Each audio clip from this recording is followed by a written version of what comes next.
Ahora vamos a pasar entonces, como comentaba, a nuestra siguiente presentación, exactamente en la hora. Es la que nos dictará el académico Jesús Augusto Gómez Medina.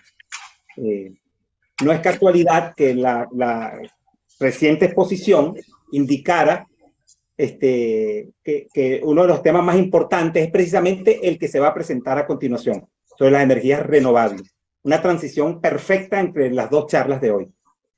El académico Jesús Augusto Gómez Medina es ingeniero civil de la Universidad Central de Venezuela del año 1968, con maestría en ciencias en la Universidad de Colorado, del estado de Colorado, en el año 1972, y en gerencia para ingenieros en el IESA en el año 1974.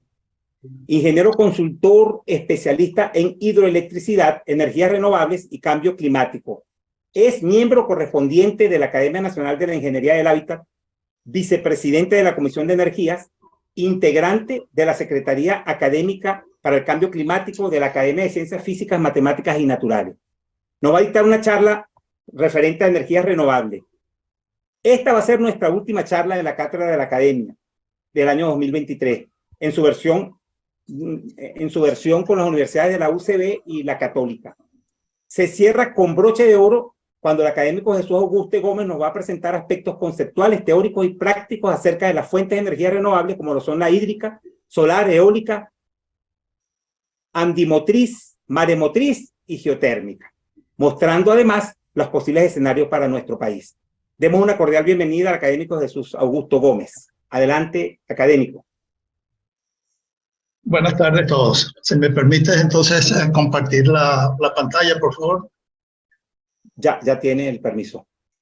Ok, muchas gracias. Entonces, sean entonces bienvenidos a este mundo de las energías renovables. Vamos a hacer un vuelo rasante por este mundo tan inmenso que hoy día ha tomado una beligerancia notable en todo lo que es el campo energético, el cambio climático y el desarrollo sostenible. Acabamos de ver la excelente presentación de la doctora Griselda, donde nos habla del cambio climático. El cambio climático es un fenómeno que está afectando a toda la humanidad, cuyos efectos perniciosos están afectando a todo el globo terráqueo y que ha obligado a las Naciones Unidas, a través de la firma del COP21, a involucrar a 193 países en la lucha por mantener el incremento de temperatura por debajo de 1,5 grados centígrados. Esto ha conducido a una situación que se conoce como la transición energética. Este punto se ha hecho tan importante. Esto entonces nos ha conducido a lo que es la transición energética, un fenómeno o una situación mediante el cual toda la humanidad está tratando de sustituir el uso de las energías renovables que permitan entonces mantener el incremento de temperatura por debajo de 1,5 grados y sustituir para la producción de energía las energías fósiles por las energías renovables. Definamos entonces lo que son energías renovables. Son aquellas que se obtienen a partir de fuentes naturales, como el sol, el viento, el agua, las olas, las mareas o la geotermia, por lo que su característica principal es que son inagotables y no producen emisiones de gases de efecto invernadero.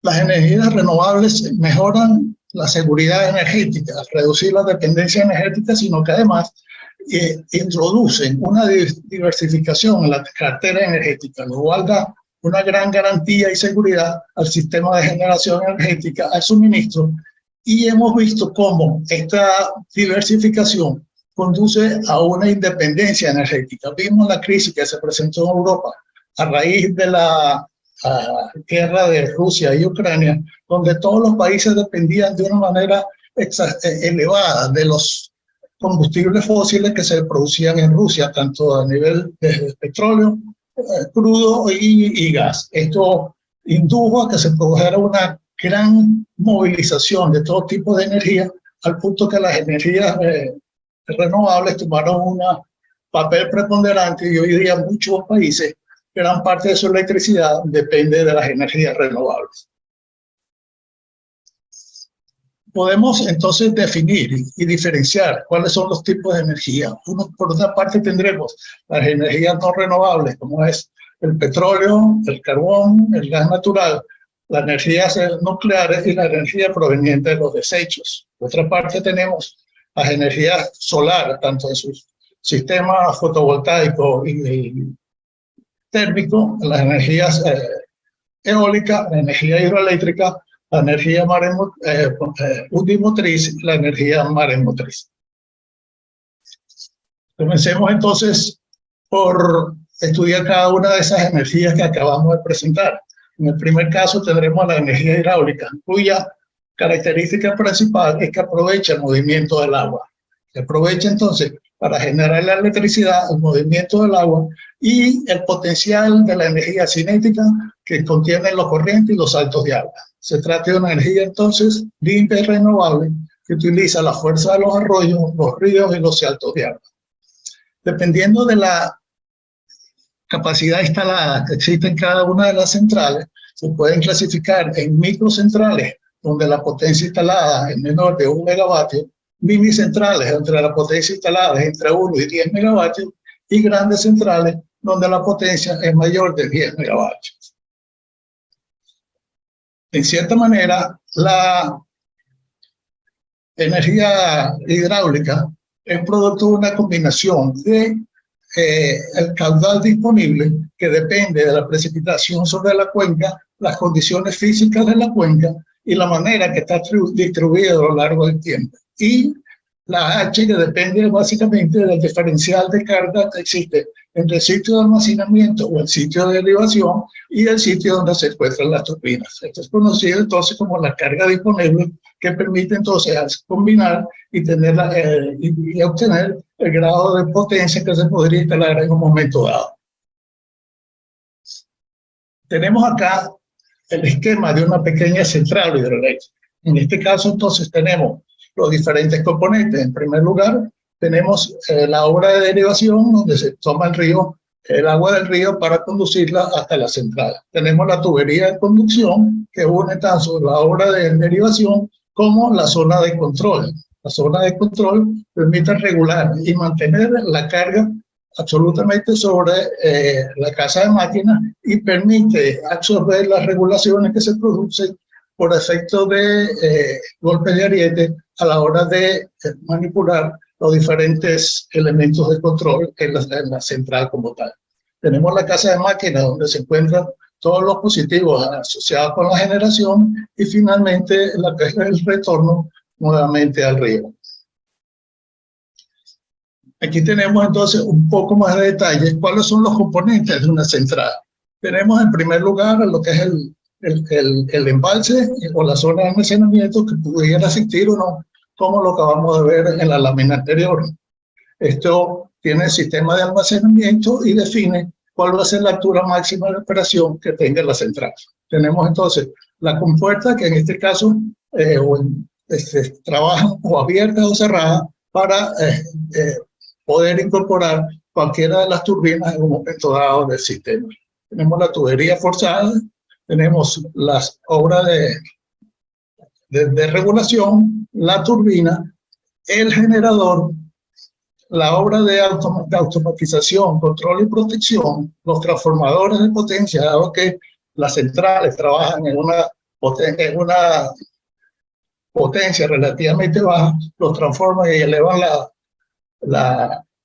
una potencia mayor, la subestación donde se cambia el voltaje y finalmente la línea de transmisión. Tenemos acá la H, que es básicamente el diferencial de carga que existe en el nivel máximo de operación y lo que se llama la cota de restitución.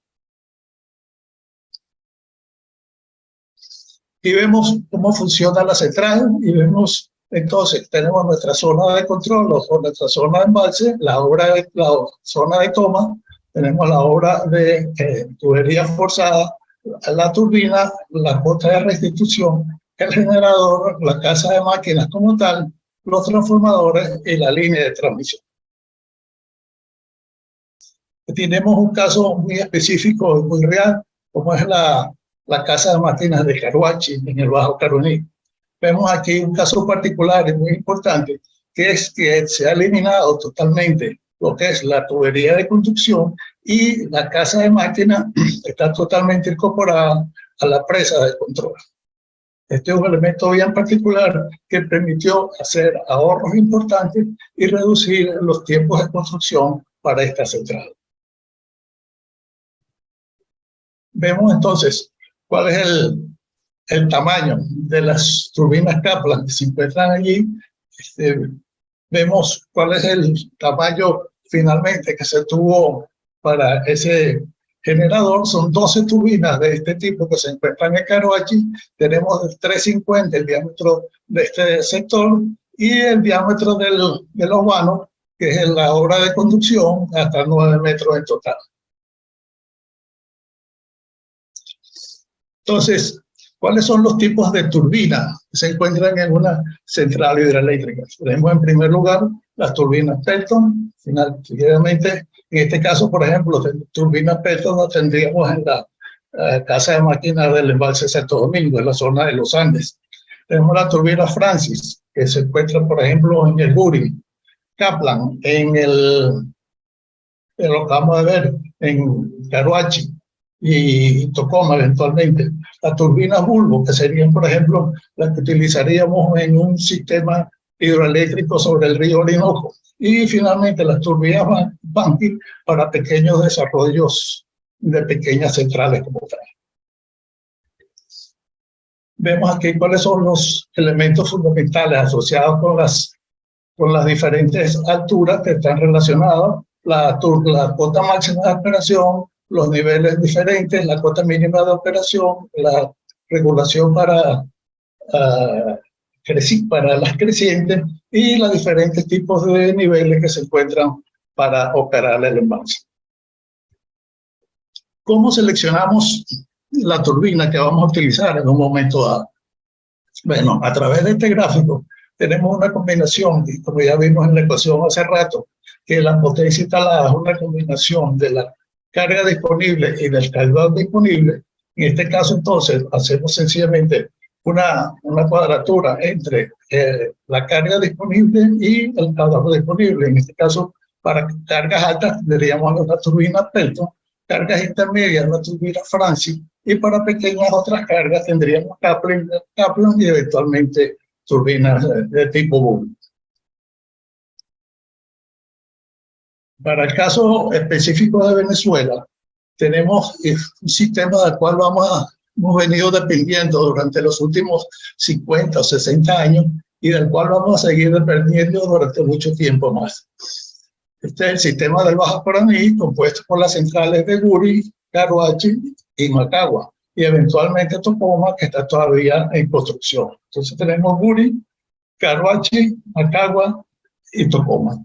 Y vemos entonces cómo la cota máxima de operación del sistema del Guri es de 271 y su cota de restitución es 127. Inmediatamente descarga sobre el embalse de Tocoma, de allí pasa a la de Caroachi y finalmente en Macagua antes de descargar en el río Orinoco. Es bueno recordar que la mayor parte del potencial de energía renovable, de energía hidroeléctrica que se encuentra en Venezuela, se encuentra en la cuenca del río Caroní, pero existen algunas limitaciones importantes de tipo ambiental y de costos que posiblemente limiten en el futuro el uso de esta energía. También existen otros desarrollos eventuales que pudieran obtenerse en el estado Bolívar, pero el principal aprovechamiento a largo plazo posiblemente sea en la zona de los Andes, que se encuentran en la cola de los sistemas de transmisión, muy cerca de los sitios de aprovechamiento, en los sitios donde se encuentra la máxima demanda, y que posiblemente podrían compensar las demandas elevadas que se producen a las horas pico. Pasemos entonces ahora a otro tipo de energía, y en este caso hablemos de la energía solar. Aquí vemos un cuadro comparativo de cuál es la cantidad de energía solar que recibe la Tierra cada día y su relación con los otros diferentes tipos de energía, tanto renovables como no renovables. Entonces tenemos el carbón, el uranio, el petróleo, el gas natural y el viento y otros diferentes tipos de energía renovable. Vemos cómo tenemos un exceso y un elevado potencial de energía solar que permitiría de una manera efectiva, tener un aprovechamiento sumamente económico y sumamente efectivo. En este sentido, no vamos a tener limitaciones de ningún tipo para el aprovechamiento de energía solar en el futuro. ¿Cómo se manifiesta el aprovechamiento de la energía solar? Bueno, la energía solar incide directamente en la Tierra. Esta energía solar entra de varias maneras. De una forma es la radiación directa. Una parte se pierde en la atmósfera y otra parte la recibe la Tierra y reflejada nuevamente.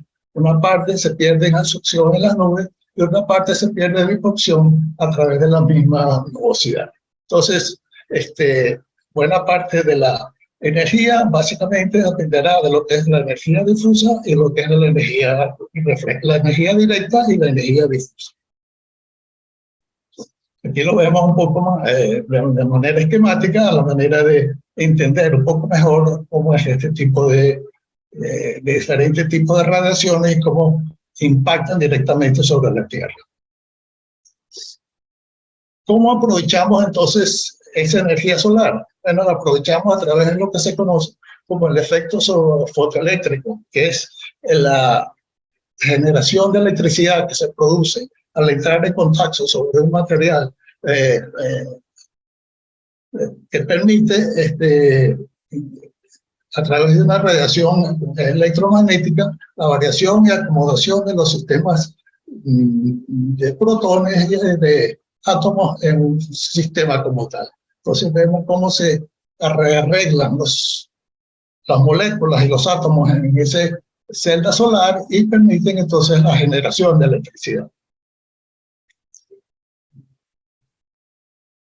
¿Cuáles son los diferentes tipos de tecnología solar? Entonces tenemos entonces por una parte la energía fotovoltaica, tenemos la energía concentrada solar, tenemos la energía termosolar y finalmente tenemos las celdas de combustible que permiten un sistema de almacenamiento de ese tipo de energía que eventualmente pudiéramos utilizar en los momentos que no disponemos de esa energía.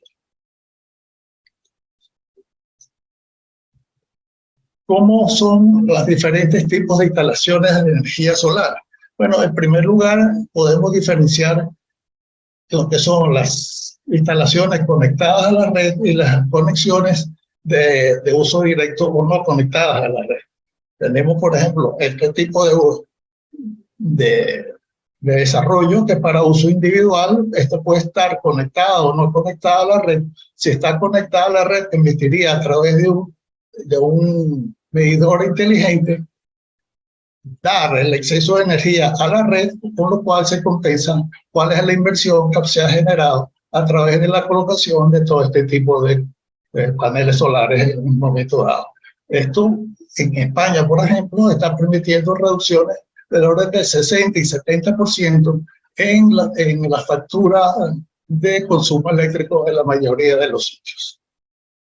Tenemos también este tipo de desarrollo que permite uso comunitario, que también puede estar conectado o no conectado a la red, dependiendo de la cantidad de consumo que se produzca en un momento dado dentro de este sistema.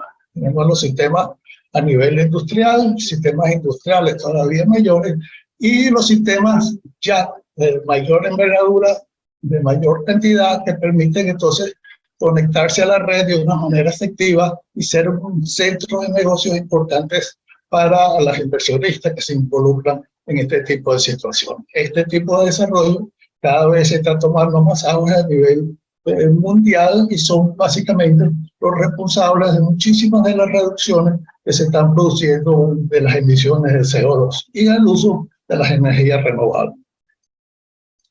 Un elemento que se ha puesto de moda, si se quiere, en los últimos tiempos, es el uso de las energías fotovoltaicas flotantes, que permite la utilización en cuerpos de agua, y en este caso entonces se tiene una mejora importante, porque en primer lugar se reduce la evaporación dentro del mismo embalse, pero uno de los efectos que reducen la capacidad de generación en un momento dado de una planta como esta es el incremento de temperatura. En este caso, el uso del agua y el apoyo sobre este sistema mantienen por debajo de cierto nivel el incremento de temperatura, con lo cual se mantiene una alta eficiencia en la generación de este tipo de sistemas. Por lo demás, en la mayoría de los casos, estos sistemas están asociados con plantas hidroeléctricas en la cercanía, con lo cual su conexión a la red es sumamente económica. ¿Cuáles son los componentes principales de una planta fotosolar? Tenemos entonces en primer lugar las celdas solares. Las celdas solares, si se quiere, es el elemento principal de una planta solar fotovoltaica. ¿Qué tenemos que tomar en cuenta allí? En primer lugar, el material desde que están constituidas las celdas. En segundo lugar, cuáles son la potencia de las celdas que estaríamos utilizando en un momento dado. Adicionalmente, entonces, tendríamos que tomar en cuenta la cantidad de celdas que estaríamos conectando, y un elemento sumamente importante, por ejemplo, es la inclinación para cómo se van a colocar las celdas para impedir que la sombra que se arroja de un cuerpo de una celda sobre la próxima reduzca la cantidad de energía solar que está incidiendo sobre ella, y de esa manera reduzca su potencial de generación. En Venezuela, por ejemplo, dado que la posición que tenemos en el país, esta inclinación es solamente del orden de unos 10 a 15 grados. 10 a 15 grados además, que permiten que sería la inclinación mínima para permitir que no se acumule grasa, basura, aceite o polvo sobre la misma celda como tal.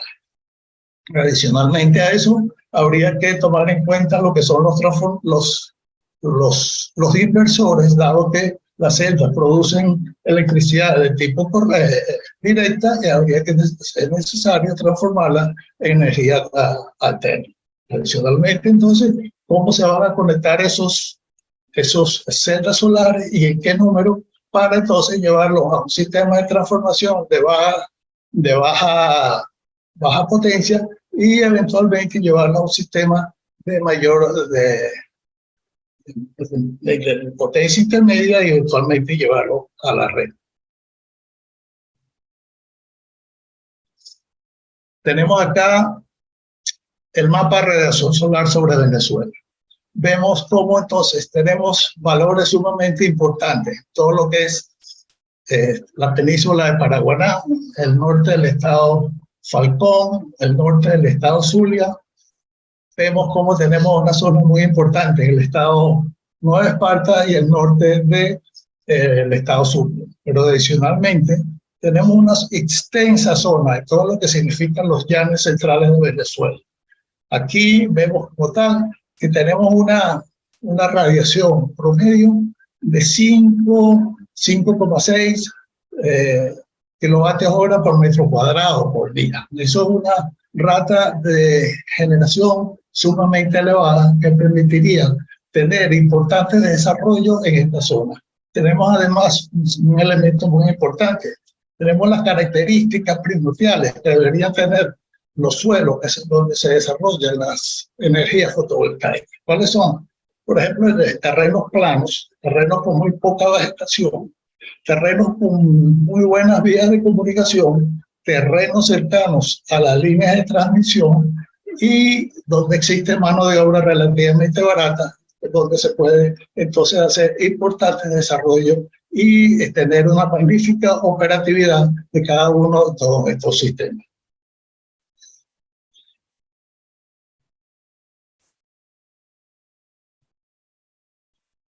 Un elemento bien importante es la cantidad, el potencial de energía fotovoltaica que pudiéramos desarrollar en el país. En este caso, entonces, tendríamos 2.587 teravatios hora por año de energía solar fotovoltaica. Si recordamos que la máxima generación que ha tenido el sistema eléctrico venezolano ha sido de 130 megavatios, 13 megavatios hora 13 teravatios hora por año. En este caso, entonces, esto excede con creces a la capacidad de generación máxima que se ha tenido en el país a todo lo largo de la historia. Vemos aquí entonces al lado izquierdo cómo tenemos en un punto dado de Venezuela, especialmente en los llanos, como le acabamos de indicar, la variación de la radiación solar a lo largo del día. Esta radiación solar la podemos mostrar en esta línea azul. Entonces, vemos entonces cómo hacia el mediodía tenemos el máximo de radiación. Esta línea, este cuadrado rojo, representa el número de horas pico solares que se calculan sobre una potencia equivalente a de una radiación de 1000 megavatios hora por metro cuadrado, y se consigue el área equivalente dentro de este cuadrado a el área que se encuentra por debajo de la línea azul. Esto permite entonces tener la base de cálculo para los futuros desarrollos que se puedan tener en un momento dado.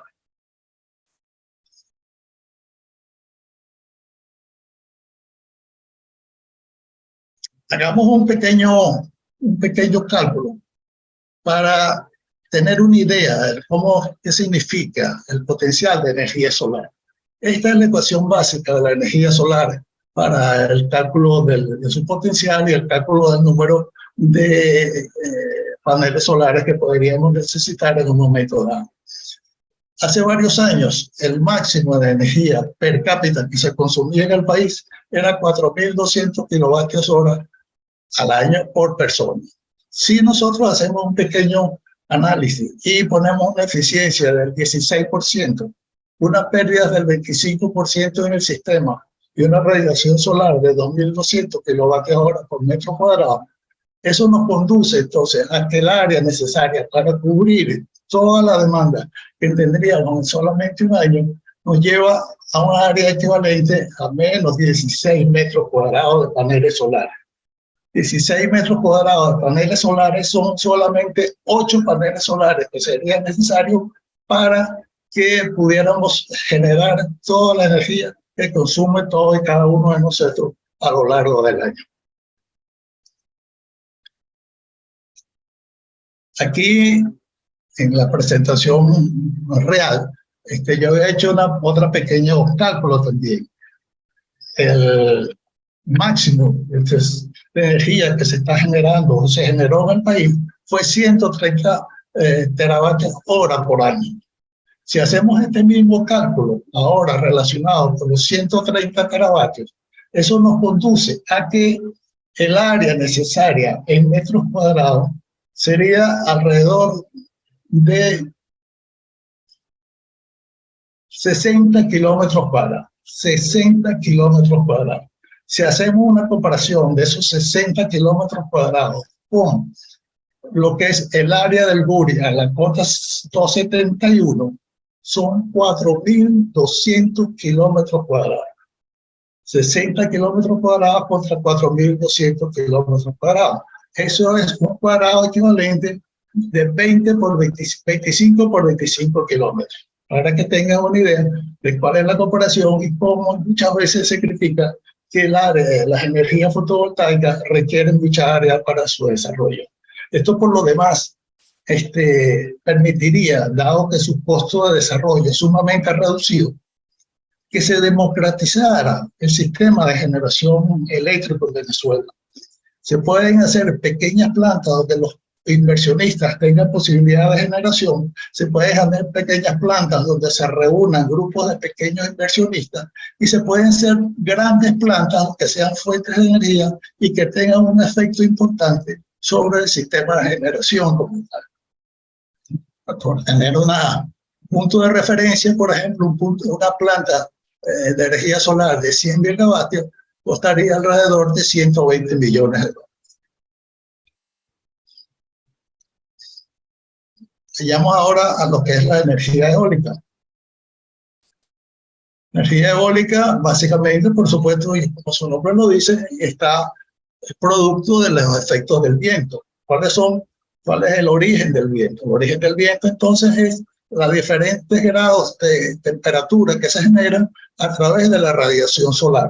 esta energía solar se concentra alrededor de los polos y produce entonces movimientos de las masas de aire que van desde el ecuador hacia los polos por la parte alta y que regresan nuevamente al ecuador una vez que se enfrían. Se genera entonces un ciclo continuo que va a dar movimiento del aire y que genera corrientes importantes de aire. Sí, otro efecto importante a través de la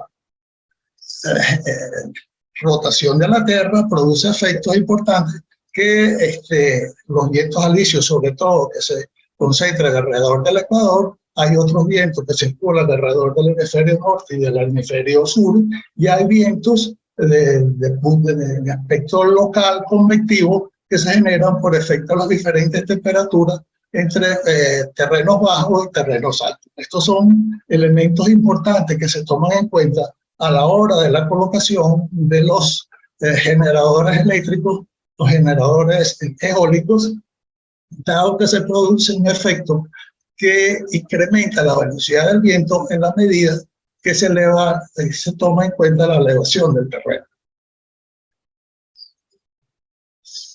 Entonces, ¿cuál es la ecuación de la energía eólica como tal? Tenemos entonces cuál es la energía cinética del viento, que es un medio de la masa por la velocidad al cuadrado. Un medio de la masa por la velocidad al cuadrado. La potencia, entonces, es la derivada de la energía cinética con respecto al tiempo. En este caso, entonces, si usamos esta ecuación, tenemos un medio de la diferencial de masa con respecto al tiempo y la velocidad al cuadrado.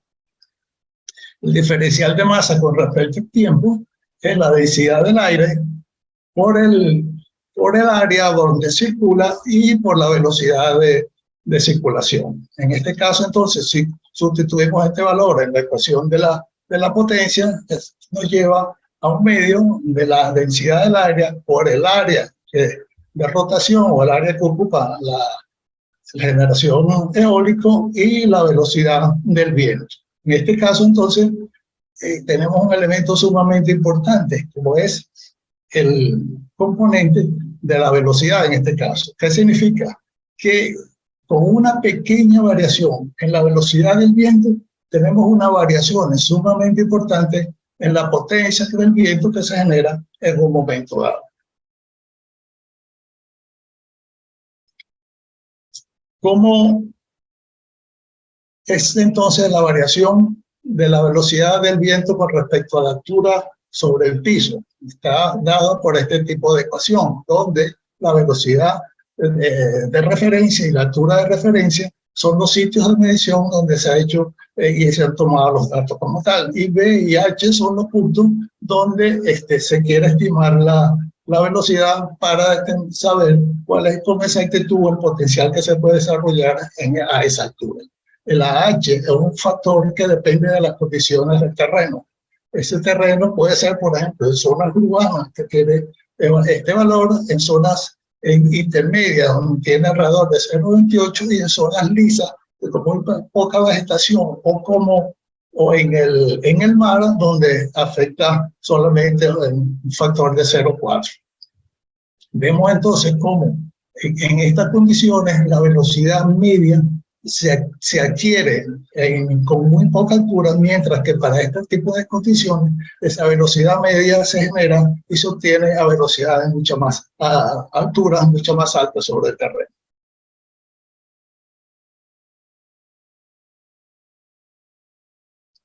Aquí vemos cómo ha sido la variación del tamaño de los generadores a lo largo del tiempo en los últimos 40 años como tal. Vemos entonces cómo se comenzaba en el año 90 con unos pequeños generadores de 75 kilovatios y con altura alrededor de 25-30 metros. Vemos cómo rápidamente se fue incrementando tanto la altura de los generadores como la potencia que podía generar cada uno de ellos, y vemos cómo se hablaba en el futuro se hablaba de generadores de 200 metros y 200 megavatios. Sin embargo, vemos cómo en estos días entró en operación un generador eólico en China con estas características que mide 242 metros, bastante más alto de lo que está definido aquí como futuro, y que tiene una potencia de 16 megavatios. Entonces,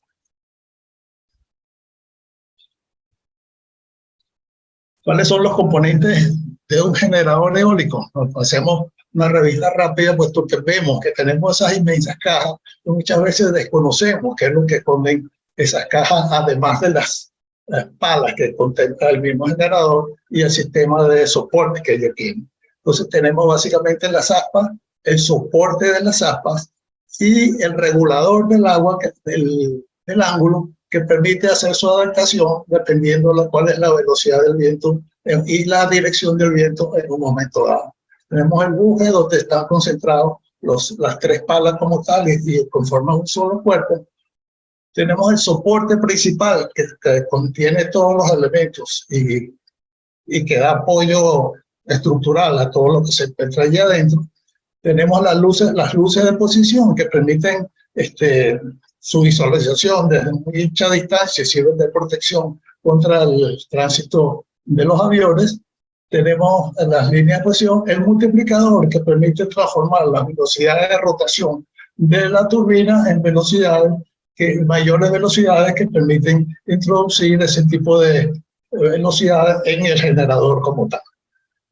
Tenemos el sistema de enfriamiento, los frenos como tales, el generador donde se produce todo ese sistema eléctrico, el anemómetro que permite la medición de la velocidad, el chasis que es la estructura donde se almacena todo este tipo de sistemas, la torre de soporte y el sistema de orientación también que permite adaptarlo de la manera más eficiente a la dirección del viento.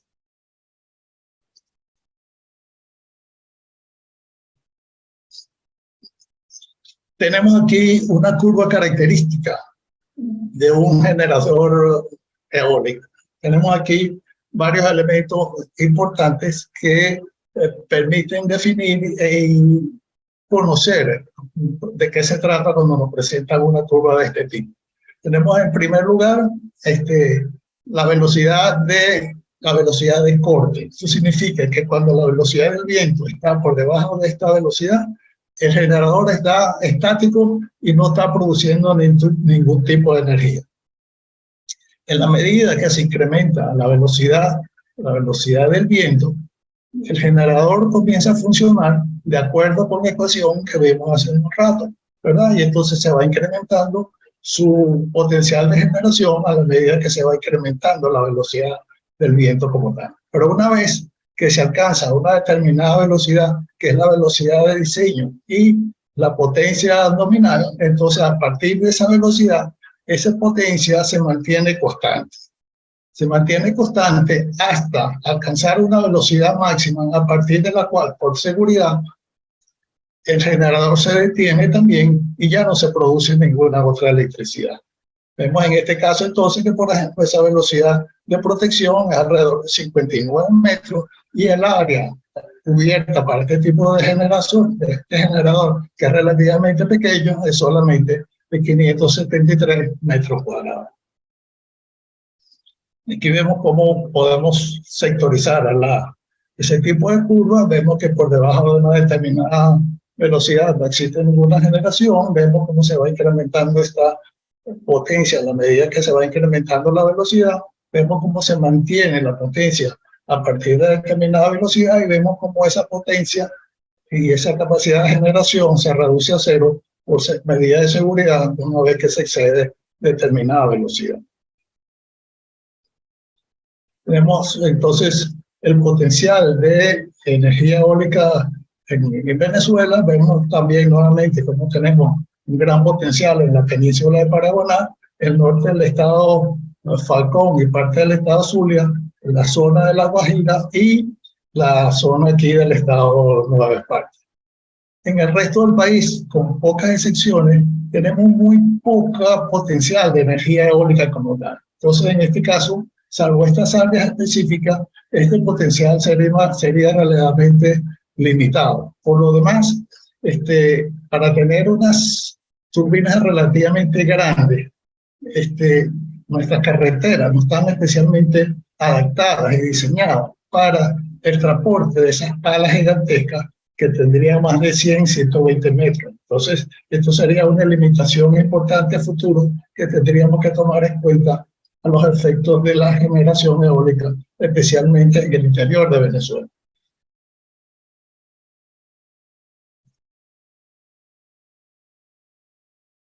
Aquí vemos dos curvas características de velocidad de viento en dos puntos. Vemos entonces a una altura de 50 metros. Aquí tenemos para la península Paraguaná cómo se mantiene relativamente constante a lo largo del día toda esa velocidad, por lo cual entonces le da una gran garantía de seguridad del suministro. Y vemos cómo tenemos en otro sitio, en el estado Guárico, cómo mantenemos esta velocidad. Vemos que como es a 50 metros para un generador que pudiéramos colocar alrededor de una altura de 100 metros, esta velocidad probablemente se podría incrementar hasta un 30-40%, dependiendo de las condiciones locales y, como vimos, dependiendo del factor que incide en el cambio de la velocidad vertical del viento.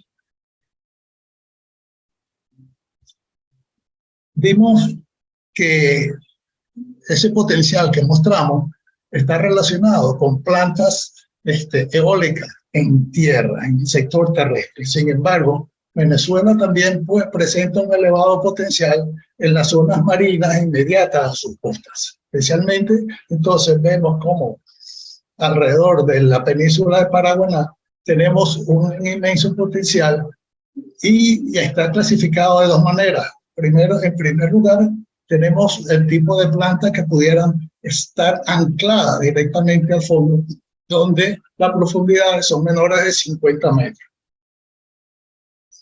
Y tenemos otro tipo de áreas donde las turbinas, cuyo anclaje es flotante. Y eso permitiría entonces también tener otro tipo de desarrollo que también permitiría un potencial importante en esa zona. Aquí vimos entonces lo que es alrededor del estado Falcón y el estado Zulia. Aquí estamos viendo el norte del estado Sucre y el estado Nueva Esparta. ¿Qué tenemos entonces? Para el tipo de energía fija o energía menores de 50 metros, profundidades menores de 50 metros, tendríamos 403 megavatios de teravatios.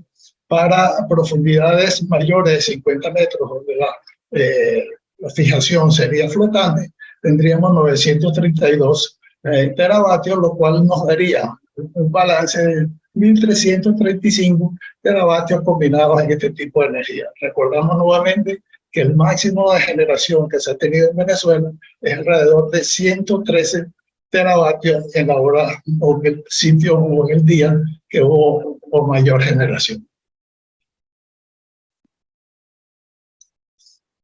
Vayamos ahora a otro tipo de utilización, y en este caso nos vamos a ir a la energía ondimotriz. La energía ondimotriz es aquella que se produce mediante la utilización de las olas como tal. Y el uso de las olas tiene dos componentes.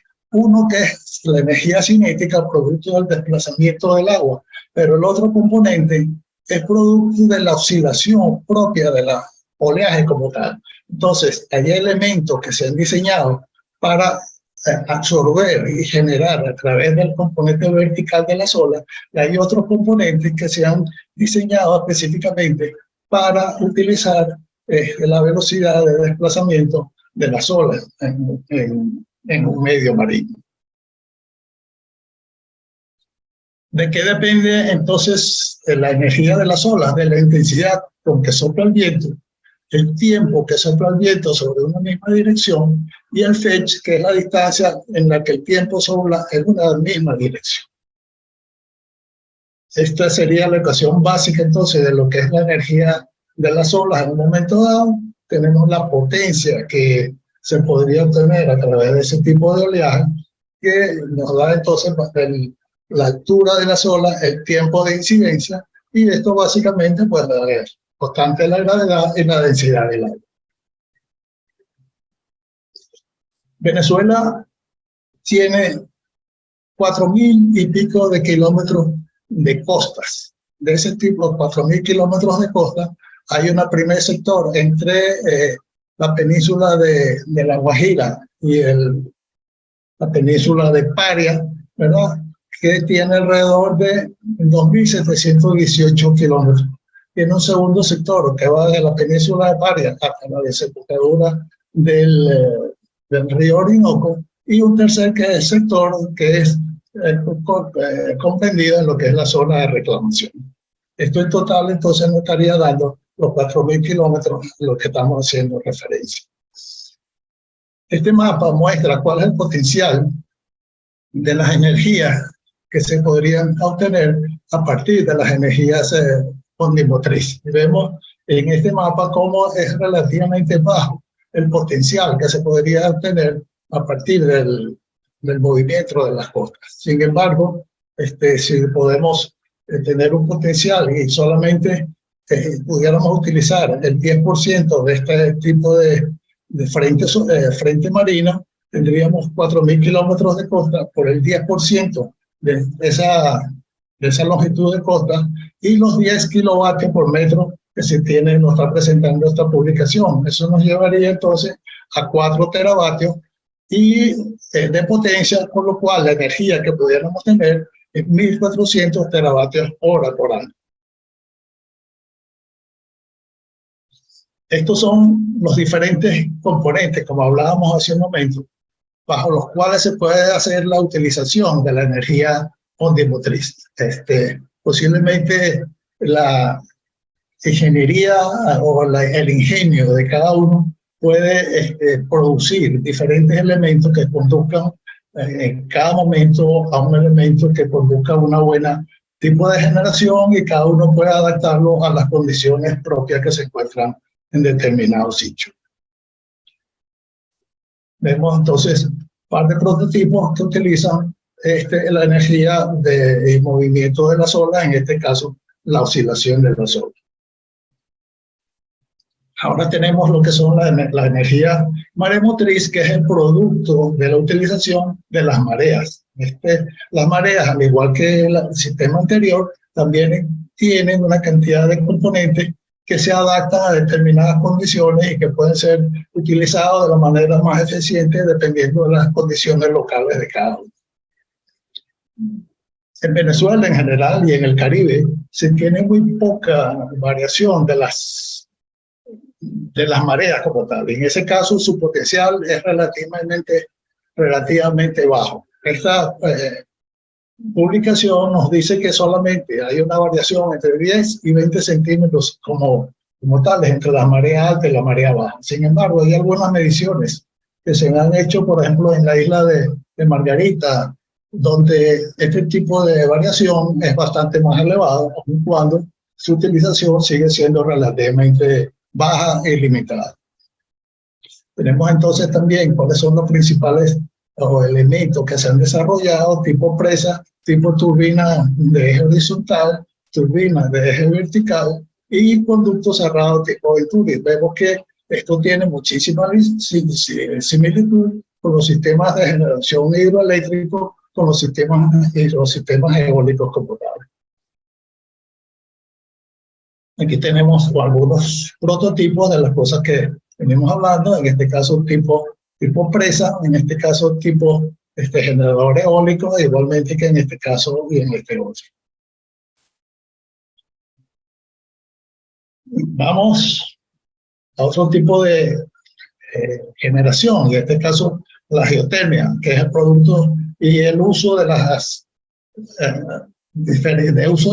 diferentes temperaturas que se encuentran en los estratos terrestres como tal. Para ello, ¿qué tenemos que hacer? Necesitamos hacer una perforación, necesitamos hacer la extracción del agua que se encuentra en ella abajo o a manera de gas, y someterlo y pasarlo por los generadores y las turbinas de producción de electricidad, en este caso producto de las altas temperaturas a la que viene el agua y el vapor. Vemos cuáles son los componentes principales. En este caso hemos conseguido una zona de agua caliente de elevadas temperaturas esta se conduce hasta la superficie, se pasa por las turbinas y el generador, y donde se genera la electricidad y se manda a las redes. Esa agua nuevamente se enfría, ¿no?, a través de estos sistemas y se reinyecta nuevamente para comenzar el ciclo como tal. De esta manera, entonces se tiene un sistema que es totalmente permanente y constante e inagotable y renovable como tal, y limpio las mañanas. En Venezuela, entonces, ¿cuáles son los principales sitios donde se encuentran las energías eólicas? Básicamente, a lo largo de las cordilleras, la cordillera de la costa, la cordillera de los Andes y la cordillera de la costa, especialmente en la zona, entonces, en la zona de Carúpano y el Pilar, en la zona de Puerto Cabello y algunas zonas del estado Guárico y parte de las zonas andinas. Tenemos entonces cuál es el potencial máximo que se podría tener en Venezuela en términos de energías geotérmicas y su comparación con diferentes lugares a lo largo de Sudamérica como tal, y vemos que la posición que tiene Venezuela es relativamente importante y en el futuro pudiera ser una magnífica fuente de generación de electricidad.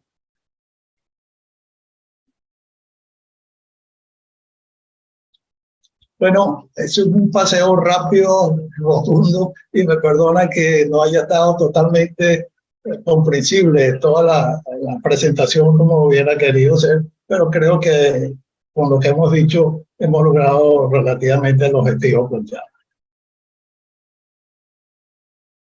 Muchísimas gracias, académico Jesús Augusto Gómez. Estuvo total y absolutamente comprensible, muy didáctico y muy completo, muy ilustrador, además inspirador.